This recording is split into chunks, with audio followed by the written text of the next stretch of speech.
So chapter 308, or epilogue number 2 of the 7 deadly sins, came out, and oh boy, this was a very heavy chapter. It's not because there was a lot of reading to do, but it's more because there was a lot of emotional baggage in this chapter. So I just want to go over the chapter real quick because I think there's a lot to talk about. So let's begin. So the chapter begins that we see that the world has gone to shit. Like a lot of natural disasters is going on, like whirlwinds, tornadoes, like tsunamis. Like everything's gone to bad, and Bon himself even said that it's all across Britannia, and so it's also happening to Leonis, and then in the next page we get to see that Bon is finally enjoying life with Elaine. Of course, I think I really enjoy it when the mangaka gives some shows us at least a bit of the life that Elaine and Bon are having, because I think not a lot of shonen manga shows us the slice of life aspects of characters, and I always enjoy how the 7 deadly sins shows us like at least bits and pieces of what the characters do during their downtime, so that's pretty cool. And I'm also pretty happy for Bon to finally get his girl, so that's pretty good. But what's important in this, I guess, exchange is that we find out that the world has gone to shit because Meliodas has caused an imbalance in the world. Because when Meliodas became Demon King, he got too powerful, and that in Bond's words, in order to preserve the balance in the world is trying to reject him. So something is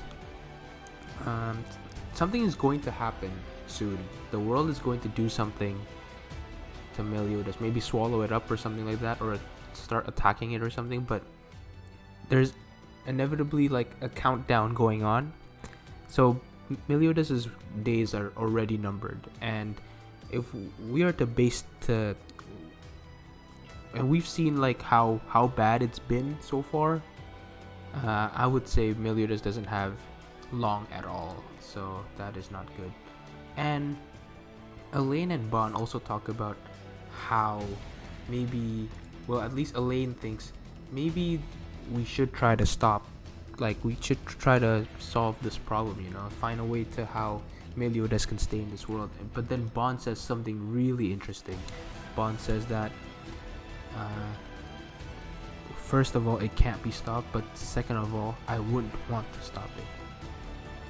And that is really interesting because Bon has accepted that Meliodas is going to leave, and he's also respected that Meliodas chose himself, that this is what he wanted, that he wanted to save Elizabeth at all costs, even if it cost Meliodas's time here on Earth.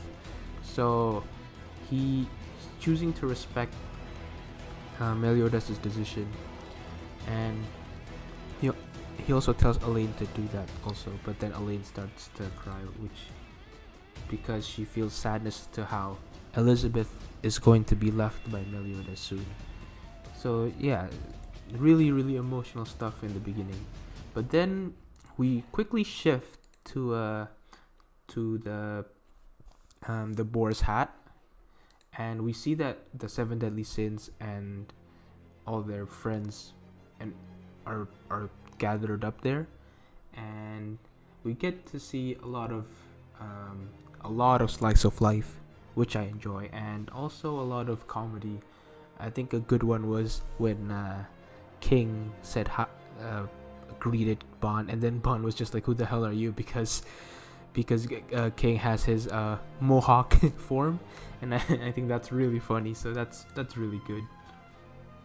And we get to see the Boar's Hat just walk around trying to bring back the bar to its former glory, I'd say. So they're trying to restock and all that. So they go around the world, and we get to see old characters here and there as Meliodas and the gang go around and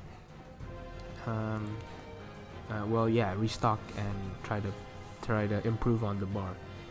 And then as we keep going, we see meat from the first arc, and we got to see something really sad, which is meat mentions that Meliodas and Elizabeth are a pair now. You know, they're openly affectionate towards each other, and he says something really sad jokingly, and he said, "So when's the wedding?"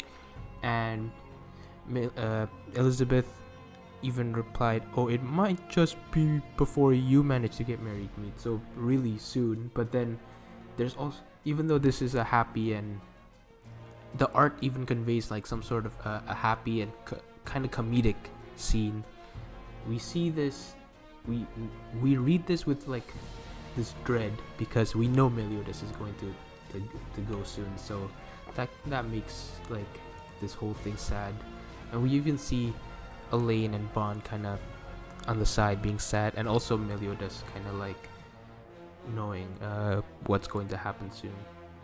So then they keep going around. They got more ingredients, they got more silverware, and we get to see a little bit of action as Meliodas kills this bird to restock on meat, and also Bond gets to get fish a little bit.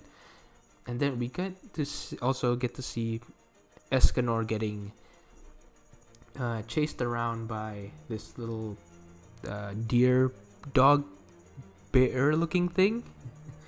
And I think this is one of the funnier moments of the chapter also, when Hawk kind of tries to save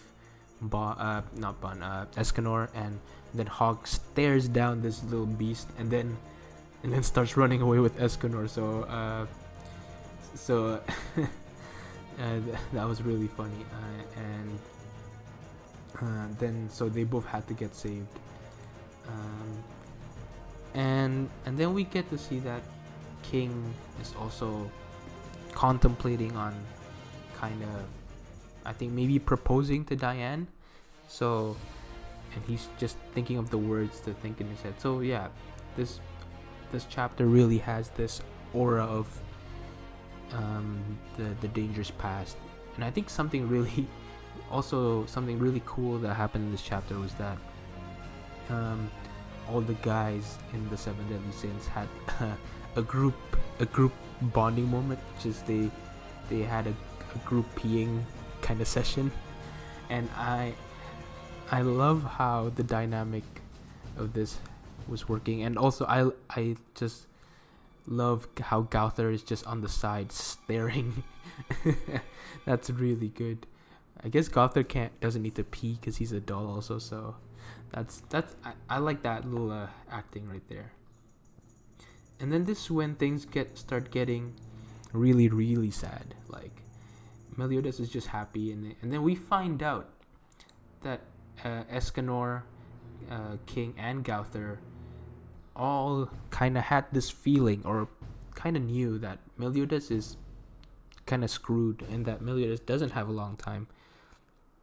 So even Bond tells that these guys aren't as dumb as you think, Meliodas. These guys are pretty smart because they're part of the Seven Deadly Sins. Bond even says that everyone has vaguely begun to realize it, but then they've been trying their hardest not to think about it. So because if they start to think about it, it'll become more real, kind of thing. So that's just so sad, man. And then we shift to where the girls are, and then they're also kind of having like a discussion of how the future is gonna look like. Diane's thinking of, what would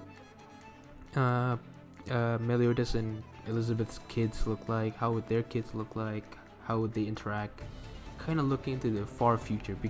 I think this also shows how Diane is kind of coping, because she doesn't want to think about the near future. She's thinking about like way in the future. Even Elizabeth pointed out, like, aren't you kind of rushing into things, you know? But I think Diane's trying to cope, trying to not think about the the near future, which is where Meliodas is gonna have to disappear, and she's just thinking about way like the far future where you don't have to really think about how Meliodas is gonna disappear yet. And then they just keep talking, and then I guess Diane finally couldn't cope with it anymore, so she kind of lets it out in the open that she thinks Meliodas is gonna leave soon. She has this huge feeling, and we also get to see that Merlin also already knew. But then the big kind of surprise, I guess, is that Elizabeth also knew from the beginning that Meliodas is gonna disappear. So that just makes everything really sad. But then it's also kind of framed weirdly, because Elizabeth kind of looks happy, and she also looks kind of sad in the same picture. It's kind of drawn really well, and it kind of conveys that she's already accepted that Meliodas is going to disappear. So I don't know how this story is gonna wrap up, guys. I mean, there's a lot of possibilities that I think it's either Meliodas just dies and Elizabeth dies with him, or the very cliche route that Meliodas gets to survive and everything. It's like a happy ending, but that wouldn't be that fulfilling either. So I don't know, man. I'm liking how there's still conflict after the final fight, because I think everybody's realized by now that the final fight with the Demon King was lackluster to say the least. But I think this conflict is way more important than the fight with the Demon King, because nobody really cared about the Demon King in the end. But this is, Meliodas. This is our boy, the main character since the beginning. So this is I can't wait to see the next chapter to see how things are going to play out, because now that everybody's openly admitting that Meliodas is going to disappear, maybe they'll try to find some solutions, or start to talk about and cope with the fact that Meliodas is going to be gone soon. Maybe Meliodas and Elizabeth gets married also, because kind of like the same style as the ending of Gurren Lagann, where Simon and Nia gets married and then Nia disappears right after the wedding. So maybe something like that would be pretty cool too. So yeah, so those are my thoughts on chapter 308. Let me know what you guys think in the comments below. Please don't forget to like and subscribe, and I'll see you guys next week for the next chapter. Bye.